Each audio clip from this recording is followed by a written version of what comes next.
Thanks for stopping by the big backyard today. It's Jay, and we're here for some Bushcraft Pillow Talk. That's right, you heard it right. Pillow Talk, Bushcraft, together.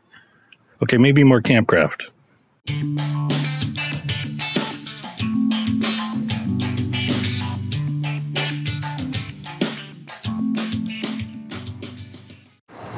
Gonna need a few things for this project as we work on our Bushcraft pillow. Not really Bushcraft, but I don't know. Anyway, this is definitely a comfort thing. You don't need it in your bug out bag, and you don't need it while you're out there camping. You can use a pillowcase stuffed with your clothing, but you know what? In the end, your pillow keeps getting smaller and smaller if you're separating dirty versus clean, and it's just not comfortable. And I don't know. I like to have my memory foam. So you're going to need a stitch ripper or a sharp knife to cut some seams. You're also going to need some kind of sewing. I'm going to use an awl. You don't need that. That's going to be one of those polyester thread things. I'm not sure which knife is going to do better for what I want. So I have an Opinel. It's a number 8. It's pretty sharp. Works well. And in case it works better, we're going to use a serrated knife. So I'm going to put those to the side. Take a second to see how this is looking. You can see all that. Perfect. I'm going to pan over here a little. And behind me, what do we got? We got a bag from the dollar store. So I'm going to just lay it out here so we can have a look one at a time. And I've pre-opened one of the ends on one of these. This is a $4 pillow. So high quality, nice fabric. No, not really. So I have something to fix that. But I use a stitch ripper to open the end. So if you haven't used one of those, find it easier than a sharp knife. I don't have to be as careful, and when you have some visual impairment, you know, any little extra thing that's going to help, that's going to be worth it. So it's got a little sharp end, and it gets into the seams real easy. And being a cheaper product, stitching isn't that awesome. So what we got here, I checked, is 100% polyester fill. If you haven't seen that, just a bunch of fluffy stuff. Now, that's going to be okay, and that's the base of the product. So the pillow, I'm going to move that aside for a minute. The next piece, this is the star of the show. I just have 2 of them because I want to make one for my son, and this is double the material from what I need. So we have this wonderful budget product from the dollar store. This costs $4. It's got a nice little zipper case, but I don't not need that. Take that out of there. This is really nice feeling foam for $4. I have a really fancy, more expensive pillow for inside because I'm a side sleeper, and it helps me kind of tuck in all the right grooves. But what I really like to cut my attention at the dollar store, let's put that in the right spot. There we go. Over here. Okay. So this pillow here is not as wide as this, and I'm going to probably take half the fill out. But if you look real close, I'm not sure if you can see it. It's a bit of a seam here. So I'm trying to figure out, it doesn't look glued there. Maybe that's the way it's poured. What might be the best way to cut this? I'm going to use that as a guide. So I don't know if a serrated knife is better or going to make a mess, or I'm going to use the Opinel. We're going to start with this and see how it goes. So let's see. I'm going to guess halfway. Start cutting in there. Not sure it's the best knife for this, actually. Now that I think I'm going to score it. And this is a pretty sharp knife. It's going to do that, but it's going to take a while. So this is what I guessed. I thought not quite a bread knife, but a serrated knife. Get right into the seam there and kind of saw. And I was going to bring out a folding saw. But I thought maybe not. I'm going to take my time, and we'll fast forward this if it takes a long time. I want a reasonably decent cut. I've never seen what's inside memory foam, so we're going to find out together. Just taking my time in case there's something weird in the middle of the floor. I don't know. Apologize for the airplane. A lot quieter in the peak of COVID when there's less flights. But I'm going to turn that around and go this way.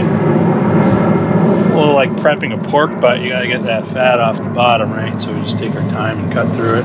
Kind of feels like that when I'm cutting it, weirdly enough. But what am I doing here? We're going to see how fast this project is. It's going to be one of my quicker ones because I haven't decided if I am going to fast forward through this. And it may not be even, and that's okay. I just want a bit of memory foam in there with that fill. We're almost there. Yeah, I think, so if you have to cut this stuff, I didn't know how much of a mess it was going to make. But I feel like the serrated knife is the way to go. Maybe I just need a sharper knife, and I haven't sharpened that Opinel since I bought it. It was really sharp out of the, if you want a good sharp kind of camp knife. I think it's a great food knife for me, prepping food. The open L is the way to go.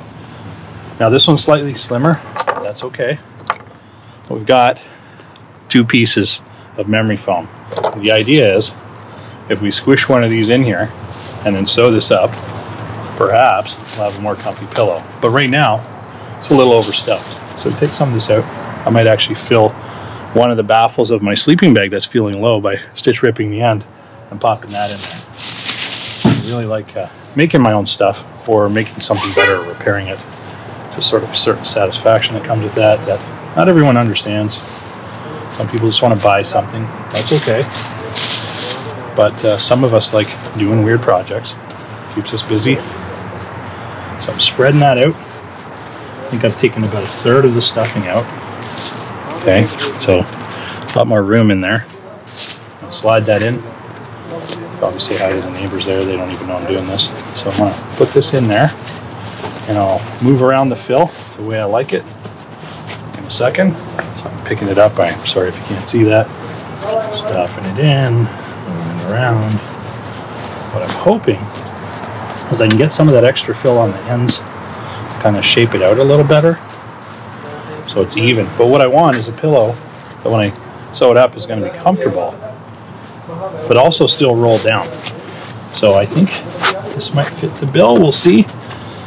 It's going to roll down. I can get a little tighter, about the size of an Nalgene bottle, and use some Ranger bands. And I'm going to throw something else on it, so I get something a little waterproof. I'm not actually going to use this to rest my head, this particular piece of the fabric. I'm going to waterproof this and throw a pillowcase on it. But, so the next part, this is the fun part. I'm not sure how to get that on camera, but I'll give it a go. I'm going to sit there, and we're going to sew that. But my other pillow is going to get the other half of this. And so I've got one of these. I love this all. It's like a stitch it, kind of all built in with a, got a bobbin, runs up here. Wrap this around a few times, slide that through the hole. And I'm going to show you how blind guys thread these kind of things in needles someday, because I can't do it the same way as everyone else, because I can't really see the holes here. I like this because it's big. I can get through any fabric, and pretty easy to use. But I'm going to extend the threading, and sometimes on a new bobbin when I overfill it. I think that's the term of that funky thing. It's just hard to pull out, but I can kind of coax some out and then pull that down the line. What I like to do is pull out about 50% longer than I need across the top here, just from seam to seam or edge to edge, just so I have lots of room. But what you're going to do is right here, that's too close, I'm going to take this tip here, poke that through. You guys are going to see the needle coming right at you here. Let's see how that looks. And it comes out, and there may be a better way to do this, but this is how I do it. I'll hold my finger down here, and you can do this without one of these stitch it machines. I have another regular awl. This kind of goes in my Bushcraft repair kit. I like them better than the sewing needles. They take a little more room, but I can put more force to them. Just easier for me to handle than those sail needles. Now I'm going to pull that out, and I just push that down and push it back through. And this time, okay, I just pull it back a bit, and you get a little loop. So I find this fairly easy to handle without actually even being able to see what I'm doing.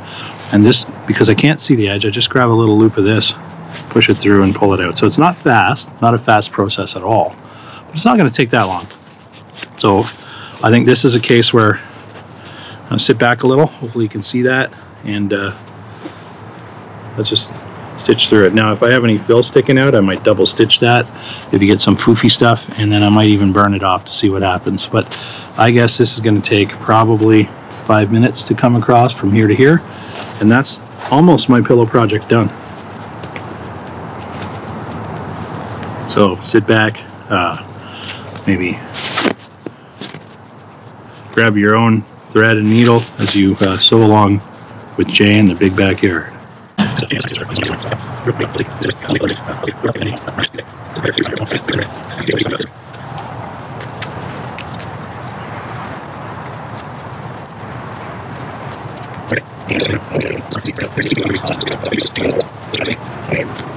Getting a little dark last night, and so I don't know how well the camera's picking up, so I came back out today in the shade a bit, and I did get one done over there, basically, more or less anyway. and pop that in the pillowcase. Now this needs, as mentioned, some modifications. So we can take down that weight. I forgot to bring out the scale, but these guys are 445 grams or so now also on this one. I still have the tags on, so we can lighten them the weight just a little bit. If you're counting those grams, whoops. I don't know if that would save 1 gram to put this at 444, but it'll go back up a bit when I put a pillowcase on there. So it's about a pound for the pillow. Now, where I stitched it, we'll have a look there. It's a little rough looking, you know what? Hand sewn with an awl, and for me it's about function, not about beauty. Oh, I'm gonna grab that. It's like that red-green guy used to say, you know, can't be beautiful, you need to be handy, or something like that. He also said all kinds of wonderful things. Better grab that, it's a little breezy. And showed me all kinds of wonderful ways you could use duct tape. But, well, there they are. Let's take a look at the stitching on that. Let's get a little bit of a close-up. I'll prop that up, one pillow on top of the other, and I can zoom in. And we'll flip that over to the nicer side there. Well, let's see if I can figure out the zoom on this. So, you can take a look there, get real close. Real close. No, other way.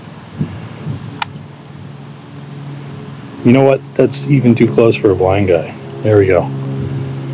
So I'll just pick it up. It might be easier. We got hand stitched. It's okay. Now, a little misshapen. And I did put the kind of contoured end on the other side because I'm hoping when I put my head down. Oh no. When I put my head down. Let's zoom out a bit this time. And my little guy tried to stay last night. I put my head down in the middle and that squishes in nice. Got the memory foam. I have the polyester on the ends here, and I have enough polyester to fix up one of my bags where the fill's getting compressed. And I turned into an underquilt, so I'm going to open up the end with a stitch ripper. But I'll be right back here. Look at the final project in some daylight after some test usage, camping out and sleeping at home. And I did end up 2 kind of versions of my closure here.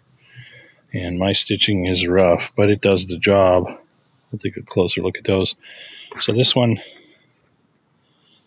we open it, look at it, and one hand doing that. What I've got going on is tuck the Velcro, sort of connects across, just pinch squeezing it closed. So I'm not a big fan of that method compared to, I'll show you the other one. I mean, it works, but what I should have done here is sewn up from here to here, and then taken this extra Velcro and moved it along here, and then sewn up from here to here, so it sort of stays in on its own. So I might do that, remove the Velcro here, sew up to about here, because you can still squeeze your pillow to fit in there. So that's, and you can see the shape, hopefully, the head cradling memory foam, and then the polyester fill. So this one, version 1, it's okay.